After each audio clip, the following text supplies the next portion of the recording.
Today we are looking into the poem Night of the Scorpion, composed by famous Indo-Anglian poet Nissim Ezekiel. Nissim Ezekiel is widely known in the world of English literature as a humanitarian poet and artist. Ezekiel's ambition was to achieve human balance humanly, and the poem Night of the Scorpion portrays this conviction of the poet. He advises to identify personal weaknesses as a part of human existence. He insists on identifying human failures also as part of human existence, the personal, social, and behavioral limitations which are a part of man's inner and outer world that carve a sensitive soul out of him. This poem, The Night of the Scorpion, was published in a book of poems called The Exact Name, which was published in the year 1965. This poem is universally admired for its vivid portrayal of common Indian situation, the ironic contrasts, bringing together of two opposites, and the human love and warmth which is portrayed in the poem. The poem also portrays Ezekiel as an Indian poet in persona and in spirit. In this poem, we are face to face with a common Indian situation. The poem is a narrative style. The narration is brilliant though loose, and the narration is in first person, though it is not clear whether the narrator is the poet himself or someone else who is experiencing some nostalgic moment and writing the poem. The poem is about a night in an Indian village. Since it is a village, the inhabitants are mostly peasants who work throughout the day in the fields and return home as darkness descends after the sun sets. And usually after the sunset, the village is enveloped in darkness. The poem starts with a remembrance that the poet is remembering a night when it had rained hard continuously for 2 days. And since it rained continuously outside, a scorpion has crept inside the house and has concealed itself behind a sack of rice. And this scorpion has bitten the mother of the house in her toe. Flesh of a diabolic tail is the phrase that Ezekiel has used. Flesh of a diabolic tail is itself a symbol of evil lurking in the darkness of home. There is flesh of lightning outside, and a flesh of evil, diabolic evil, is there inside the home also. Since it is a village, the people from the neighborhood, the people of the community, they start pouring inside the house. since they have heard of this personal crisis, since they have come to know that the mother of the house is bitten by the scorpion.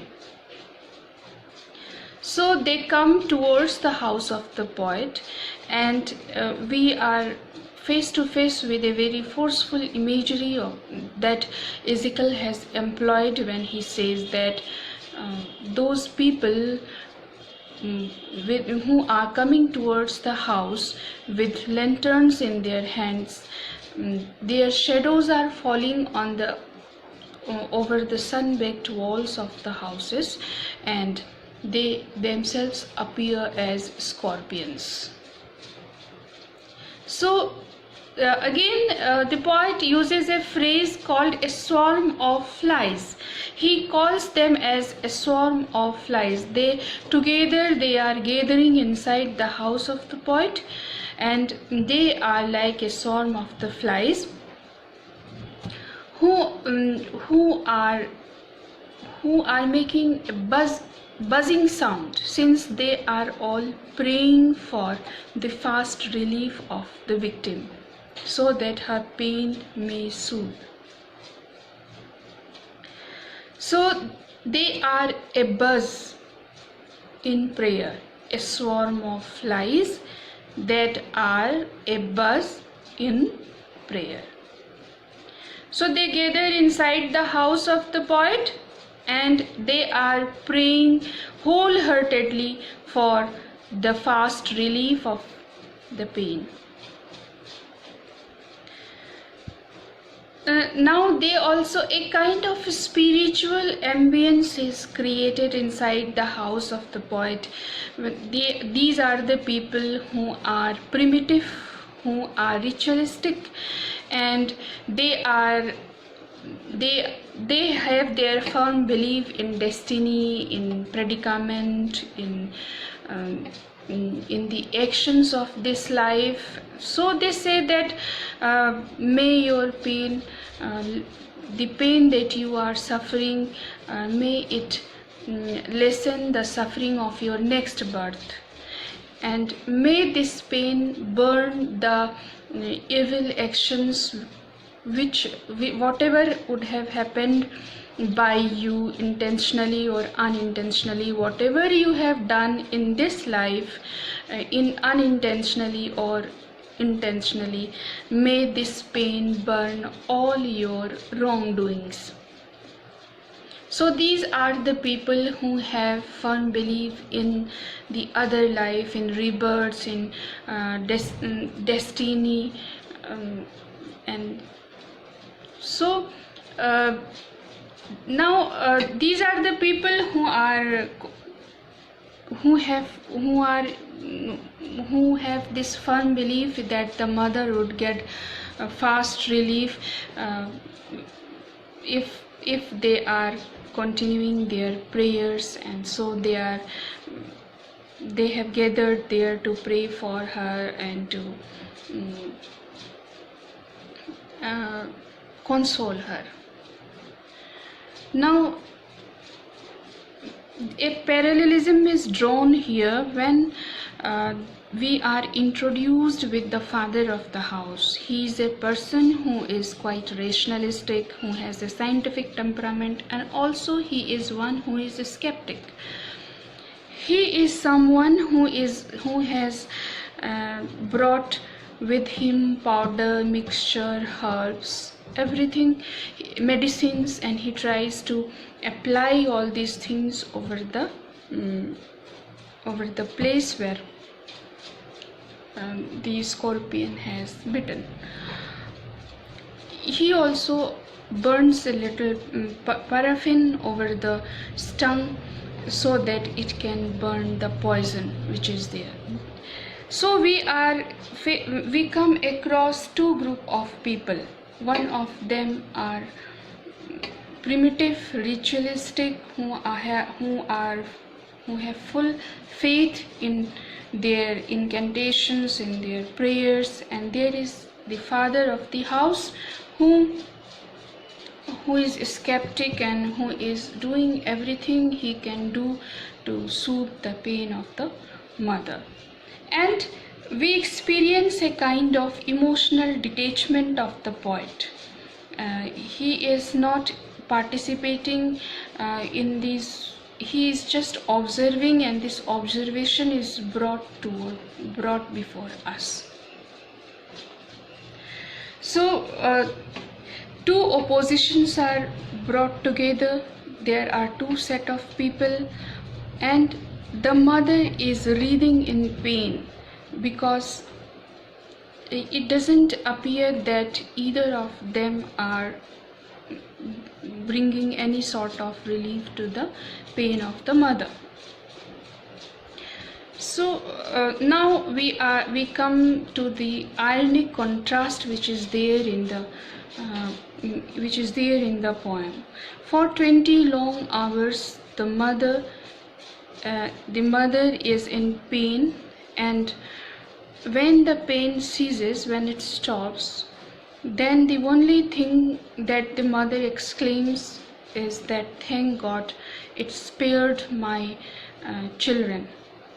The scorpions spared my children. It did not bite my children, but it has bitten me. So I have suffered the entire pain, and my children are spared. The love, warmth, affection which is there in the heart of the mother for her children, the love and warmth of the community which has gathered there during the late hours of the night for bringing some sort of relief to the victim, and the concern of the father. Everything is brought before us, and we are face to face with a humanitarian experience of life where there is physical pain and there are efforts to lessen that physical pain. But when we come towards the end of the poem, we find that mother, for whom everybody is concerned, is not at all concerned about her own self. Rather, she is in a dismissal mode. She cancels everything which has been done by both the sides, and she shows her concern for her children, and all thanks God that the children are spared of the pain. So through this poem we come to know about the superstitious nature of the Indian villagers, which they have not outgrown, the darkness which envelops the entire village as soon as the sun sets. That means maybe the village is still lagging behind in development, in progress. It has not made much of progress, since maybe the electricity is not there. And so these are certain things, the social environment which has these limitations is full of warmth and concern for the pain of others.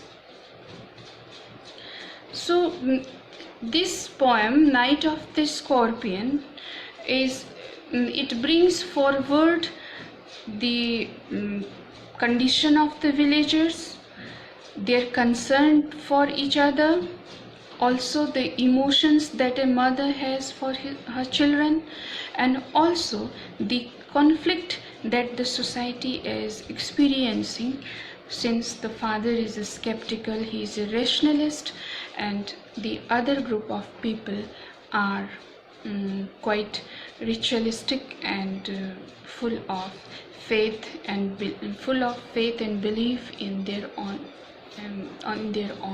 rituals. So through this poem we see that there is a process of reorientation towards the regional and the local. The poet Nissim Ezekiel has tried to reorient us towards the regional and the local in the Indian English poetry.